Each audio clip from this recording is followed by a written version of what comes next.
Okay, can we skip to the agenda on the screen? And we just welcome you back, everybody.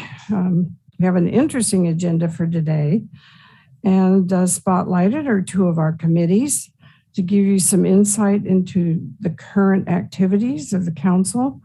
And those are our Diversity Awareness Committee and our Dining Services Committee. And our special guests today are George Counts, who will be informing us about a new honorary scholarship, and our CEO, Mike Ostrom, who's bringing in Brittany from our assisted living, and they're next to speak to us. We'll also bring to your attention the new events of the council sponsoring this month and next in an attempt to provide opportunities for all of us to get together and especially enjoy our life here at Horizon House. Come on out, Mike. Thank you, Elizabeth. Wow, good to see a good crowd. You know, we've been told not to be in crowds, and we can now be a little bit more in crowds. So good to see people here. I have a lot of repeat things. Not that as much has happened since last time we met. Certainly, we talk a lot about things at Fireside Chat. So there's some repeats here, but nonetheless worth repeating. We obviously had a good Horizon House Pride Parade last month. The ice cream social was a lot of fun. I had a good time doing that. I hope everyone enjoyed that. And the resident post-pandemic pajama party, say that 3 times really fast. That was fun. And, you know, getting everybody together just makes life good for all of us. We all want to see that. We had a board meeting on the August 9th, and the entire board meeting, basically 3 hours, was talking about the West Tower project. And the part of the West Tower project that we are focusing on are the economics.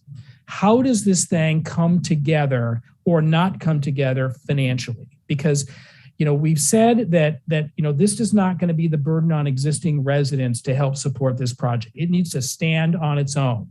The second part, you know, is that it's not something we look to the endowment to help. It is something that must be supported by new residents who want to be at Horizon House, to be a part of a new project. And we spent lots of times going through those economics. And in fairness, we aren't there yet. Okay. So when people say, oh, well, they've already made up their mind, they're going to do this or whatever. Well, not yet. This is a big project. It's expensive, and we need to make sure that it is properly supported by the finances. And we're being very methodical and very careful in how we go about that. So we brought the board up to speed. The Finance Committee is now going to start meeting on a more frequent basis to talk through these economics so that we are really secure in whatever that decision is. We want the Finance Committee to feel like they're not just getting tops of the waves, but they're getting in deep to understand, because it's such a big commitment for us. And we have a lot of money to take out of the project to get it so it is actually going to work. And that is what we're trying to do right now, so that by the time we get to October and November, it's kind of a double thing, because we're going to introduce at October kind of the decision we would recommend. And then in November, the board would actually vote on that decision. We want to make sure that we have brought all 3 legs of the stool to being nice and level, that it's a building that that is designed for the footprint, that it will work, it will make sense, that it is the marketplace will support it, that we believe that there are enough people who want to be at our Horizon House new tower. And the third piece is that the finances make sense. Those 3 legs have to be stable enough to take the incremental step to continue to go forward, of which then we need to continue to refine all 3 legs of that stool. So it is a long process, and you want it to be diligent and focused so that you know that we're not making decisions that, while may not be something you necessarily like, you at least can feel secure in the decision. So we'll talk more about that as we get farther along. The next conversation we'll be having about the project will be in mid-September. We'll give people an update on the design so you can see how that looks. We'll give an update on things we have learned specifically from our meetings with 75 people, West Wing and west-facing Central Tower. that we had earlier up through June. And then we'll talk a little bit about kind of some conclusions about those meetings and what we understand about the transitioning that would take place, coupled with those people losing a view and what we would propose to offer for that. So that will be coming kind of in the mid-September-ish timeframe. So much to happen there. CEO monthly report, I always say it, it's just, it's a good place, just another piece of information. So please take a look at it. And for those of you who, there's a lot of time that passes on this West Tower project where, you maybe you get little bits and pieces, but then kind of forget the big picture. Read the strategic plan so you know it. It's in the library. We fully disclose it. And we want you to see it and understand it, ask questions if you have it. We'll also have a time, I was talking with 2 residents who thought this would be a good idea, who will help me both create something, a document, as well as a presentation for residents to do sometime in late fall that reminds everybody of the why and the what, so that we just kind of refresh our memory. Now, why are we choosing to consider this? What was their thinking? And because over time, after a while, you just start to think, well, God, I don't even remember why the heck they're even doing it. So hopefully that will refresh people and give people some comfort, and then we'll see where that decision goes. And we're going to have Brittany is going to be here to talk in a little bit and talk about the virus, the monkey virus, and just the viral world we live in. I think maybe we are in a viral world, and we're going to need to be prepared on an ongoing basis and figure out how to navigate it where people can have a good life and feel plugged in and doing what they need to do and feel like they're in a safe environment. And Brittany's going to talk a little bit about that when she comes up. That's all I have for now, and I think it's Connie Hillier. Oh, Brittany. Oh, is Brittany next? Oh, sorry. I was looking at the agenda. Hello, everybody. Can you hear me okay? I'm going to leave my mask on because I am protecting a 15-month-old at home. So it's important to me that I keep it on, but I can speak up if need be. Just let me know. My name is Brittany Hallett. I am the Director of Assisted Living. I've been here since January, but my background, I'm a nurse, and I'm also certified in infection control. And so I was asked to talk a little bit about monkeypox, which is new. It's still kind of figuring out what is going on with monkeypox. And so just to give you the update of what is known, it's a virus, and it's an illness caused by a virus, and it can be transmitted from person to person through direct contact or through respiratory secretions if somebody was standing close, like kissing or cuddling. And so it's important that people are aware of how it can be transmitted, and it can be transmitted from the time that symptoms start up through the time that the rash heals completely. The signs and symptoms could include like a flu-like symptom, so fever, cough, sore throat, swollen lymph nodes. It can also include some respiratory issues like the cough and the chest congestion. And let's see here. It can last for about 2 to 4 weeks. So there is a vaccine available, but they are limiting the amount of vaccine is given out to people who might have had exposure, like known exposure or known high risk situations that they might have been exposed. And so it's not something that, while the cases are climbing, is not nearly like what COVID is, where it's so ubiquitous everywhere that everyone needs to be aware of all the things that you can do and all that stuff. And so as long as you're not participating in high risk activities with people who are known or suspected to have monkeypox, then there's not a big risk to you at this time.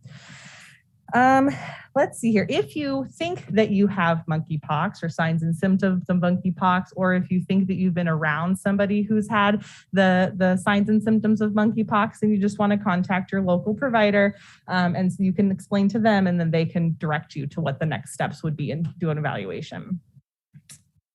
So that's what I know about monkeypox.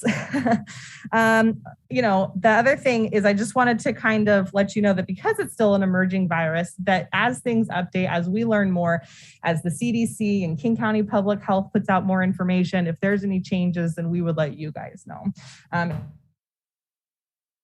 And our virus task force is monitoring it. We're keeping track of what's going on. We talk about it regularly. Okay. I also just wanted to briefly put in a little plug about COVID-19. I'm sure that you guys have probably heard on the media that there's been some changes in the guidelines that CDC put out with the COVID-19 kind of infection control practices. And just a reminder to people that it's a lot of the same things that we're already doing. Things don't really change for us here right now. This is community guidelines. So things like testing after 5 days after a positive test result, wearing a mask, a well-fitted mask for up to 10 days after a positive test result. Those are things that, like, when we call Lori, she's already instructing everybody to do. And so nothing has changed at our level. And then when things are changed at the CDC level, at the national level, it takes a while for it to be filtered down to the state level and to the county level. And so we always have to follow whatever the most restrictive guidance is. And so until it becomes more restrictive here at the local level, we will continue to follow, we'll continue to follow the most restrictive guidance. So we'll be monitoring that as well and keep you guys updated. Okay. Any questions before I go? Okay, thank you for your time.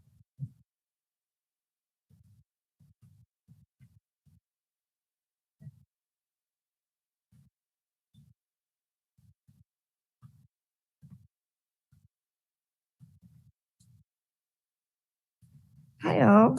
The members of the council have all received a final draft of the minutes of the last regular meeting, which was way back in June. I hope it can be more than dimly remembered. So I'm now submitting it for approval by the members of the council. Do I have a motion to accept? So moved. Okay, second? I second. All right, all in favor say aye. Aye. Opposed? Thank you.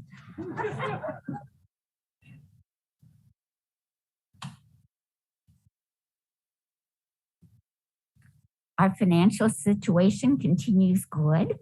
If you can see on the slides what's happened for the last month and for the year to date. So we had a profit of $16.29 in July, and our year to date profit is $13,754. If you're interested in the details, remember that the financial statements are posted on HH Connect every month, and you can check the budget for your committee if you want to then. And if you have any questions, you can always call me. Thank you. Now Barbara will give us an update on Monday Market.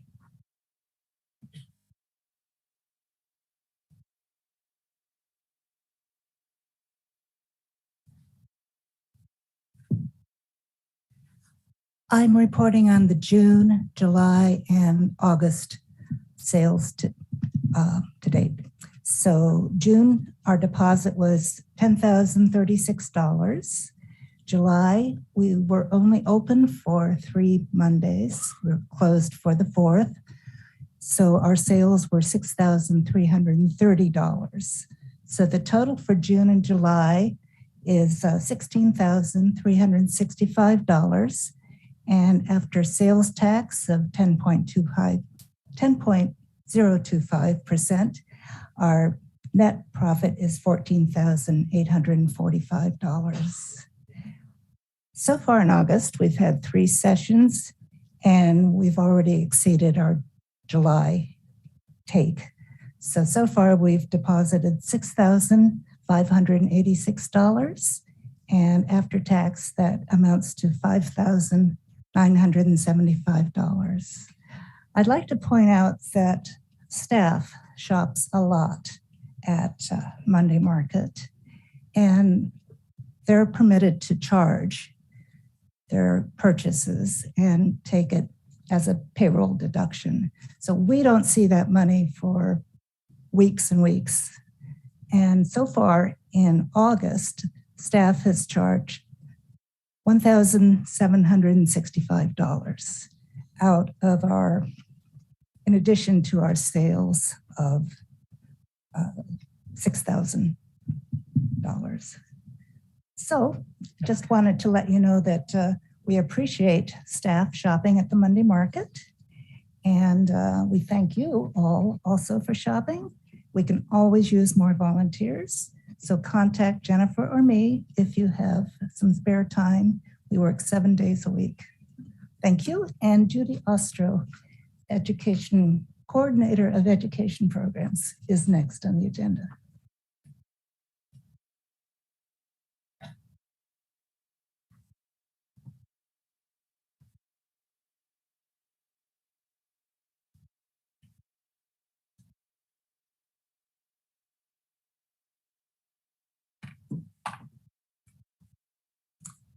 Hello, it's my privilege to introduce Sally Wren and George Counts, who will talk to you about the many activities of the Diversity Awareness Committee.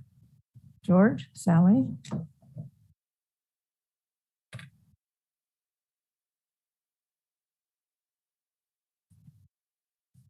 Thank you, Judy, and good morning to everyone. It is my privilege to be here as chair of the Horizon House Diversity Awareness Committee, and I would like to read to you our Diversity Awareness Committee statement of purpose.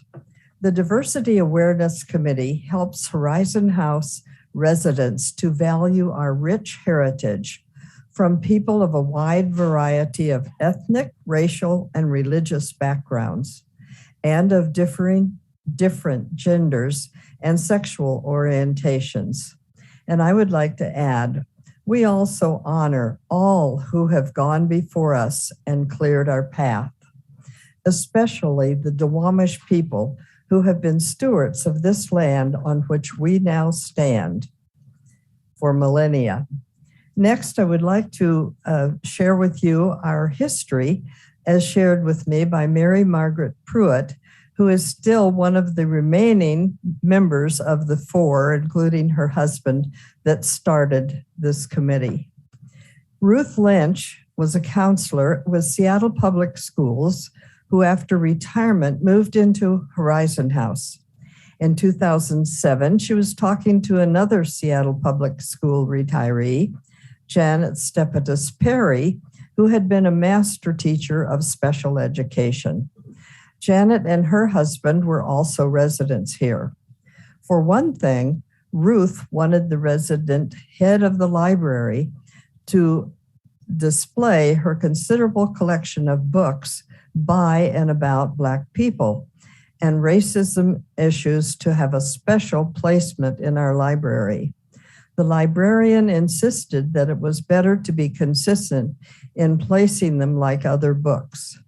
Ruth felt this was a racist decision.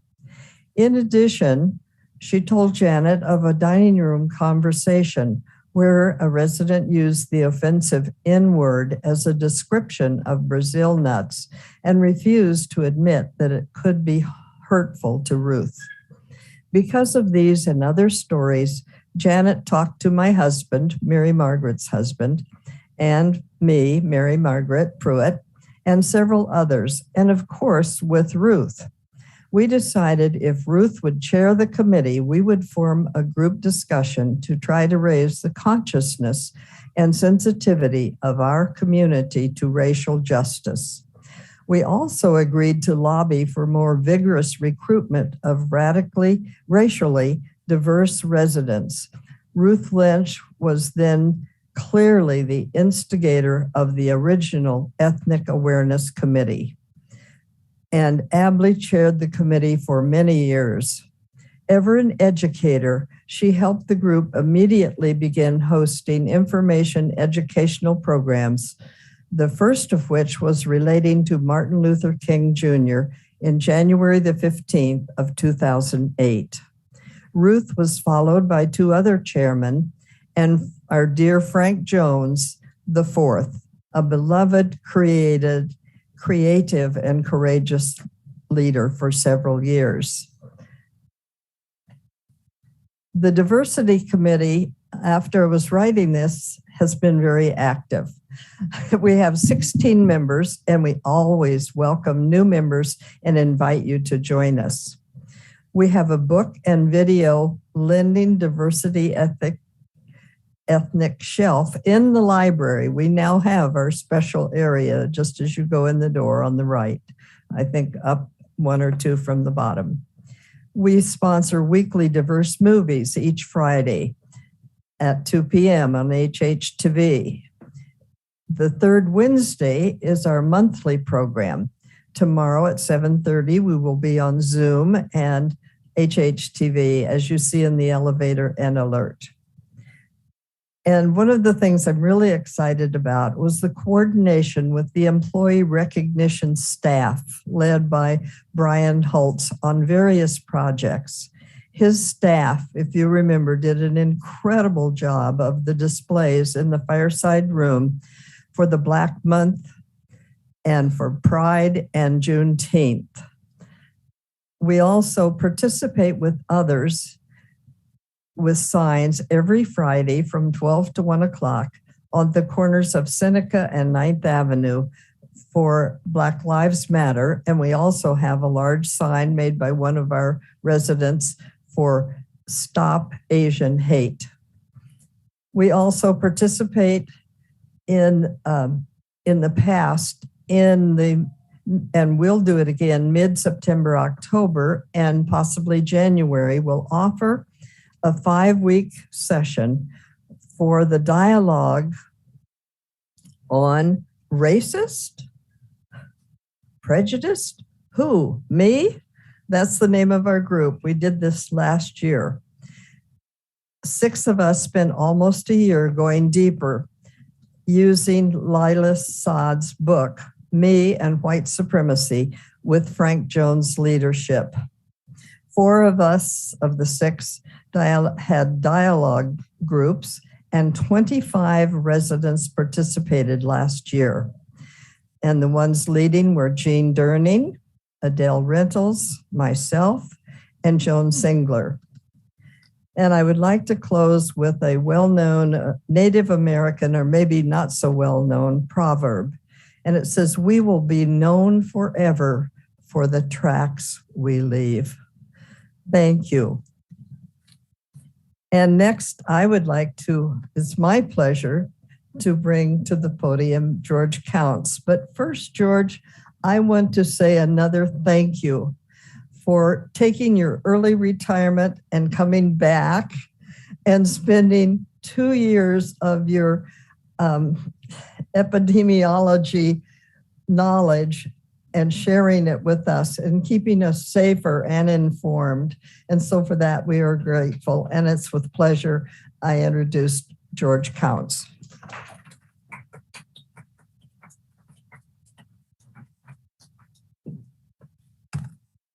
Thank you very much, Sally.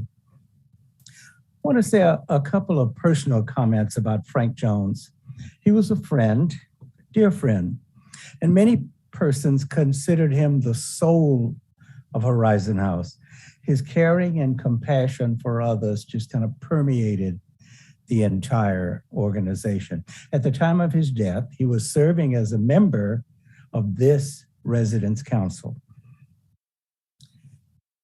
After he died, the member of the Board of Trustees, Jim Yerby, who's the chair of the Community Relations and Diversity Committee, Jan Coriston, who is a Horizon House resident and also a Board of Trustees, and members of the committee itself got together and decided to approach the administration about establishing an award in Frank's name. Frank had been a longtime member of the Breakfast Group. So with that organization, it was determined to establish this award. Now, a few words about the Breakfast Group.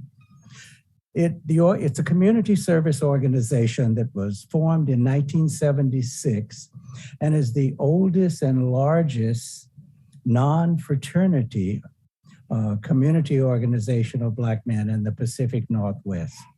Its goal is to work with youth of color, especially young Black men, to help them achieve their educational goals and stay away from the criminal justice system. It has 3 main programs, and I'll briefly mention them. The first one is called Project Mister, It's a program in 5 Sierra high schools where breakfast group members go to the school weekly and interact with the students throughout the entire year. The second program is called Taiwan On. It's a luncheon at the Four Seasons restaurant downtown where students from across the community are paired with mentors also from across the community and business world. And the two of them come together and the students learn to tie a tie.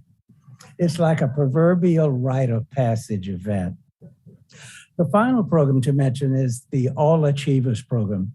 This is an award ceremony done in May where students who have made excellent progress throughout the year receive awards. So this year, the Breakfast Group and Horizon House together established the Frank Jones Memorial Horizon House Scholarship. At its May 22nd meeting, I was privileged to be able to present this first award to Danny Law, a student from Cleveland High School who had evidenced excellent progress throughout his years there. He received this first award, and it's $1,000 a year for 4 years, as long as he makes satisfactory academic progress. And he's going to be a duck. He is going to the University of Oregon. So the Horizon House has made a commitment to this continuing award so that each year Horizon House is involved in supporting one of these scholarship awards. So with that, Frank's daughter, Millicent Jones Smith, was able to be present for the award. Patricia Valentine, his spouse, was not able to make it. So we are very pleased with the establishment of the Frank Jones Memorial Horizon House Scholarship Award. Thank you.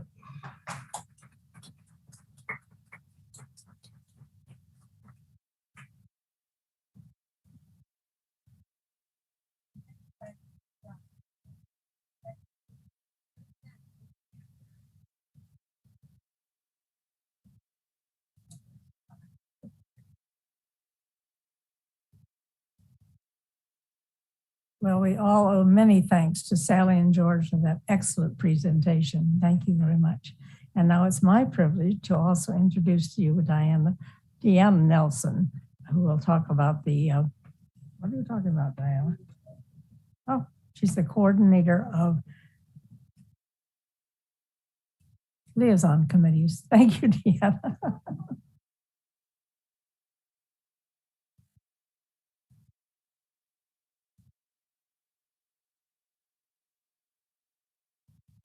Thank you, Judy. I want to start with just telling you what the liaison committees are. I think a lot of people don't understand what that means. Generally, they are committees that have a staff member who meets with the committees at their regular meetings and participates in the meetings with them and listens to the committee's ideas and suggestions. That's all it is. It's an interface between us and administration. So I think these are really important committees, and I'm really honored to be a part of them. The dining committee is the liaison committee that we're going to spotlight today. And I know that dining is very near and dear to all of your hearts, so you're going to listen very carefully to what Doris Ray has to say, right? She's really been working diligently on your behalf. And she also needs to know what your concerns are and what your ideas are and what your questions are, because she works with staff and she can relay them to staff. So you need to tell her these things. And you can also tell her when things go well, so she can tell staff that as well. They appreciate that. There's a representative from the dining committee every month on the Monday afternoon before the residence council meeting and after the residence council meeting. So someone will be here in the fireside lounge after this meeting, so you can go up with your concerns and questions and compliments. Take it away, Doris.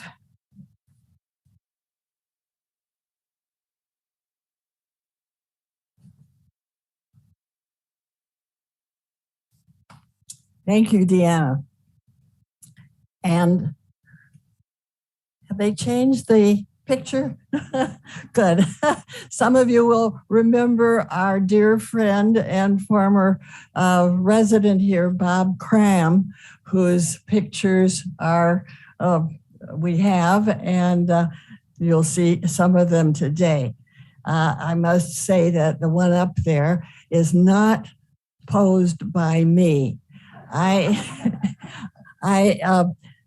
Well, my husband used to say that if there was one room in the house where he could go and have some peace and quiet and not be interrupted by Doris, it was the kitchen. So, however, I do enjoy working with the dining committee. The dining services is a residence council liaison committee, as Deanna said. It serves in an advisory capacity to the Horizon House Administration and dining services staff. The committee meets monthly with the dining services administrative team to receive information and provide input about incoming menu changes, special dining room events, changes in dining services, and other issues involving dining activities. It reviews, this should be the second slide, is it showing up? Good, okay. It reviews and evaluates new products and services such as menus, reservations, etc. It discusses, evaluates, and makes recommendations concerning questions, comments, and suggestions from residents. The committee members are responsible for keeping up to date on information about dining services in order to share information as they talk informally with friends, neighbors, and other residents. As Deanna mentioned, the committee provides a systematic method of communication with individual residents through informal meetings before and after the monthly residence council meetings. One or two committee members are available at a table here in the Fireside Lounge to answer questions, take comments from residents, and specific meeting information is available and posted on the alert. Another new method of communication is available on HH Connect in the of interest column under dining services, and this is updated after the monthly committee meetings. The committee has received a number of questions, particularly from some of the newer residents, about the relationship between Horizon House and Morrison Company. So let me give you a bit of general background information that may provide answers to some of the questions that we receive. Third slide. Horizon House engaged Morrison in June of 2011 to manage the dining services department as food services were becoming increasingly complex, and Horizon House had limited experience in this area of operations, recruitment, and training. There were a number of benefits that came to us with Morrison's engagement. First, professional development. Morrison has long been recognized as a leader in the food service industry. And as a matter of fact, I can remember way back in my younger days when we used to travel to the South, and I loved to go to the Morrison cafeterias. They had wonderful food, and it was a regional, at that time, a regional cafeteria service. Delicious food. Dining service staff members benefit from the company's programs, such as an extensive menu file, nutrition information, and audit tools for compliance with food safety and serving methods. The staff career path and mobility. As you can well recognize, Horizon House has limited dining services positions to which staff can be promoted. However, as a company with programs throughout the country, Morrison can offer the staff great access to career opportunities that may provide increased earning potential and the ability to transfer to other locations. As we've seen recently, when former Director Barry McCaffrey received a promotion to a position in Texas with increased responsibilities. You may recall that our former executive chef Lindsay was promoted to a regional chef position in Colorado. And when our executive chef Steve Carlson was interested in transferring to a different location, he landed here at Horizon House, much to our delight and appreciation. Another benefit is resident satisfaction.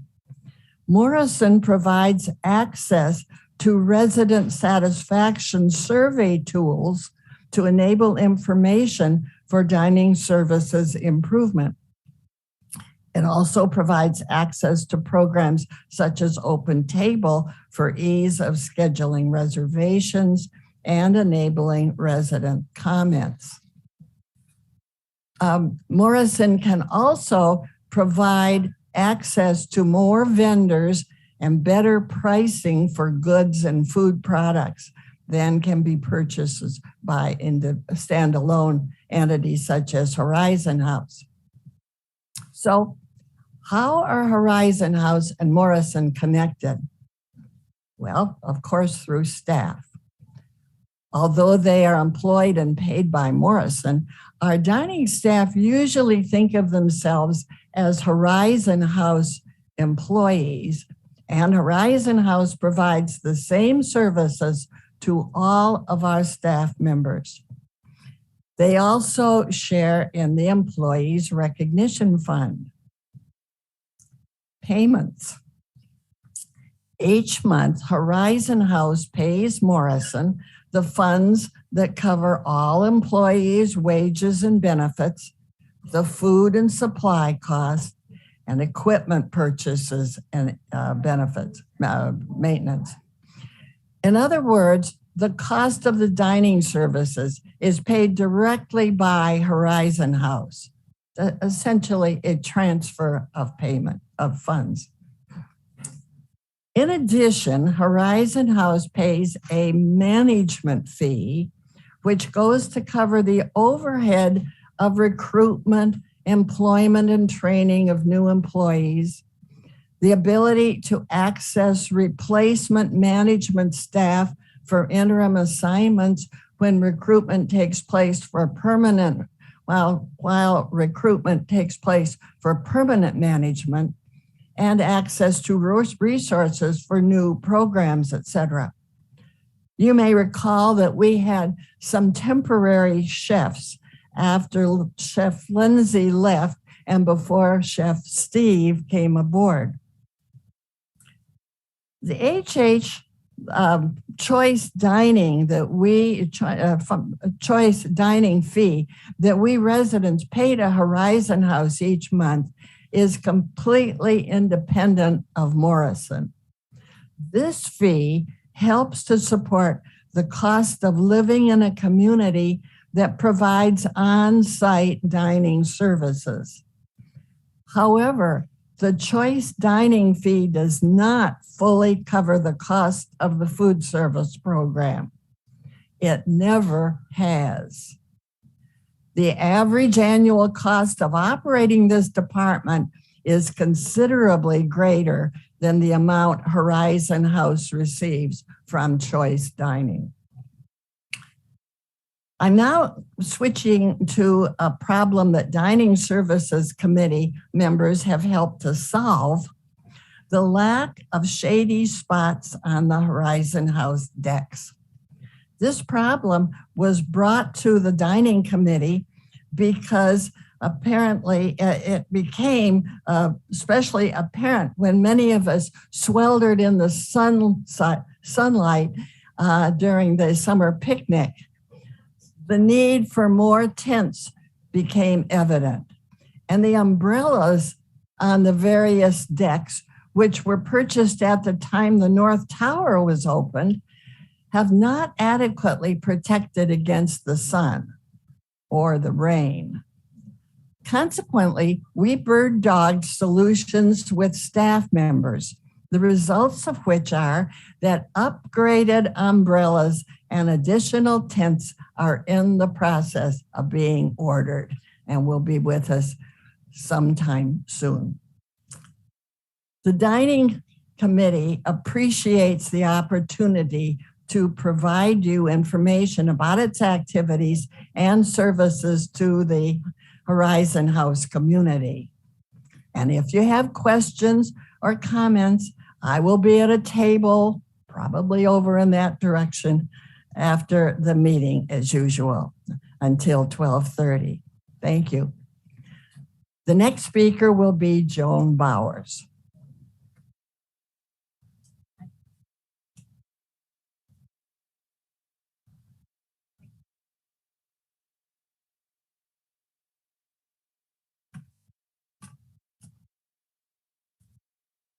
Well, there have been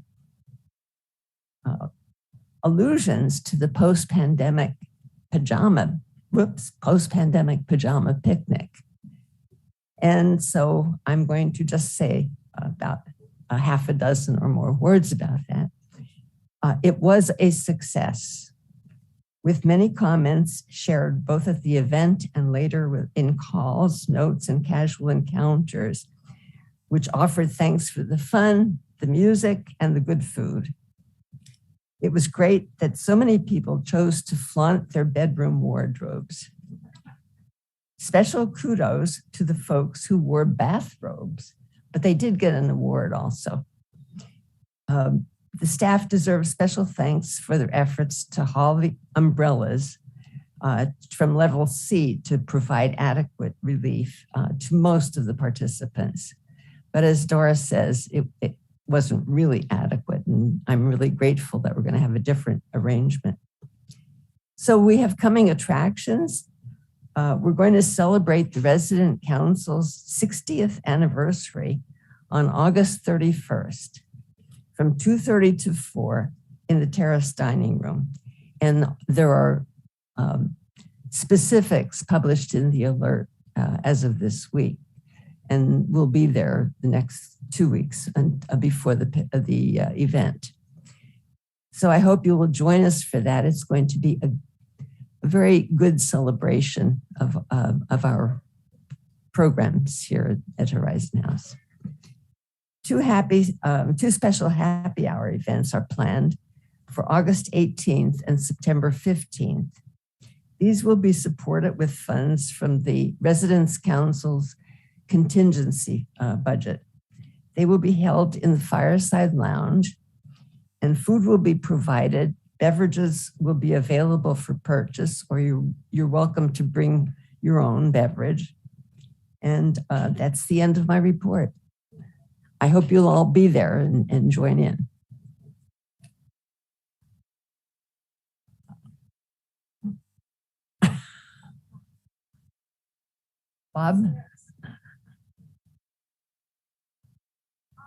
Bob Parm.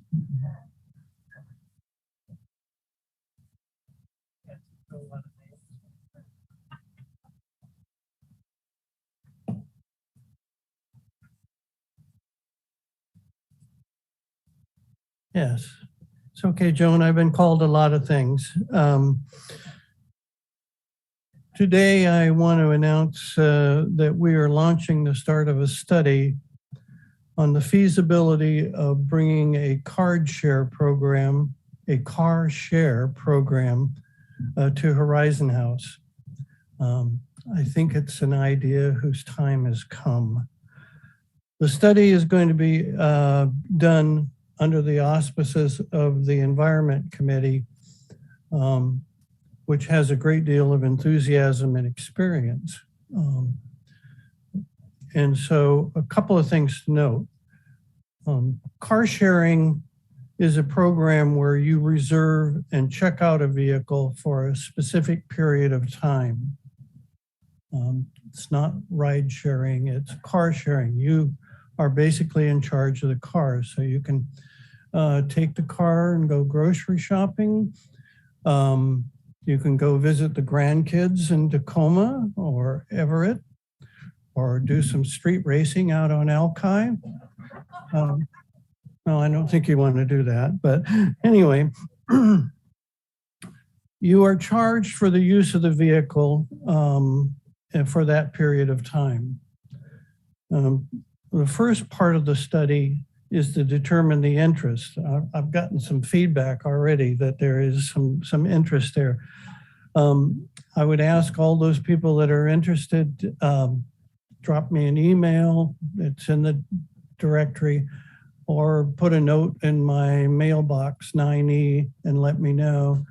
And the importance of that is when we go and start talking with the various vendors, we have an idea of how many people we can be talking about. And I think it helps in clarifying some of the options that are available to us by the vendors as they go through this action. After we've met with the vendors and determined the possible options, we will then get some idea of projected cost of implementing the program. We will then work with the administration on ways of implementing the program. And I want to say at this point, the administration is very supportive of the idea. I think they're going to help us quite a bit in the implementation strategy. After that point, we will begin implementing a sign-up program. So I don't have a time frame for you right now. A lot of it is going to depend on the number of vendors that we meet and the options that become available. But I certainly will keep you posted. Thank you. And then Carol, I think you're next.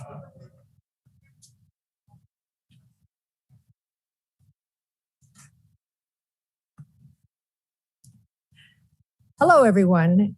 It's time for burning questions, anything residents want to ask. Though the council took July off, we still received 2 questions, and here they are. Question number 1. A couple of longtime Horizon House residents sent this one. They have delicious memories of enjoying really wonderful dinner rolls with their meals in the terrace dining room. They want to know if it might be possible to have dinner rolls again. They said they'd be glad to pay for them. Answer number 1. This is from Jeff Townley of Dining Services. Our plan has been to put a nice bread plate on the menu as a charged appetizer, but we've been having a problem with sourcing a bakery that can deliver to us. We've been in talks with Macrina Bakery, but due to labor shortages, they haven't been bringing on any new customers. We will reach out to them again and see where they are with that labor issue. Hopefully we can bring bread back soon. Second answer from Chef Steve Carlson. I'd like to add that a big reason we took away the bread in the first place was due to the amount of waste that was occurring. Every night, baskets of bread were being thrown away. This isn't a problem limited to Horizon House. It occurs in every restaurant that gives away free bread. So that's why they stopped having the bread, and but it could come back as a paid option. Second question. Another longtime resident asks for clarification among residents who wear the personal assistant devices that would summon help in the event of a fall or another kind of emergency. The question is, do these devices function in all Horizon House buildings? The answer comes from Brian Holtz. Yes, they do. The personal assistant devices work in all Horizon House buildings. So now it's your chance. If you have a concern about anything related to our Horizon House community, even if you're just curious about something, please meet me in the Fireplace Lounge right right after this meeting. I'll be here for at least 30 minutes. So bring your burning questions to the fireplace. And now back to Elizabeth Hoover.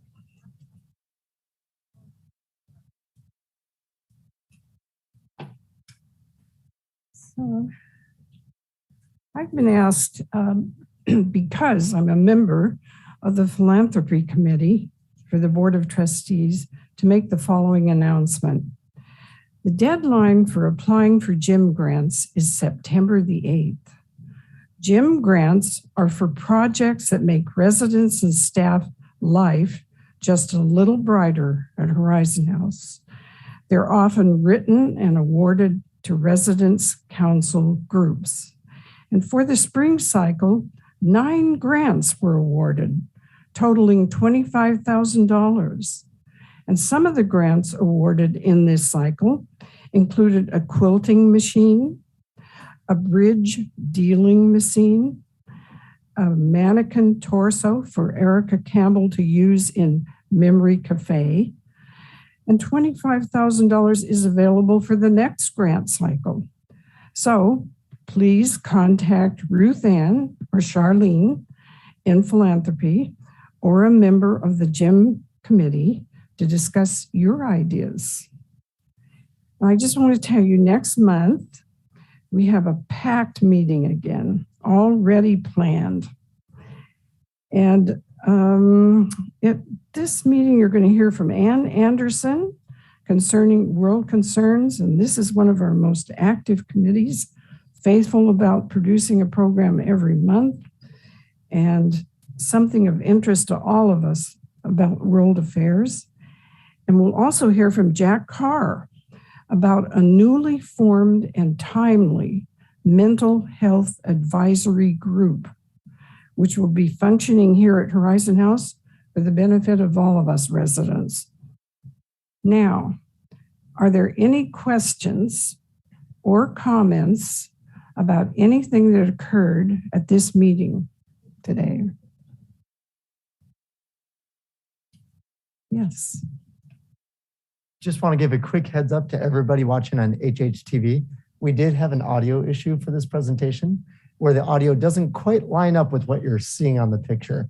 So just for everyone on HHTV and watching through video, we're aware of the problem and we apologize. We'll look into that one so we can get it right by next time. Thank you to our IT team. I know they work hard to make this happen.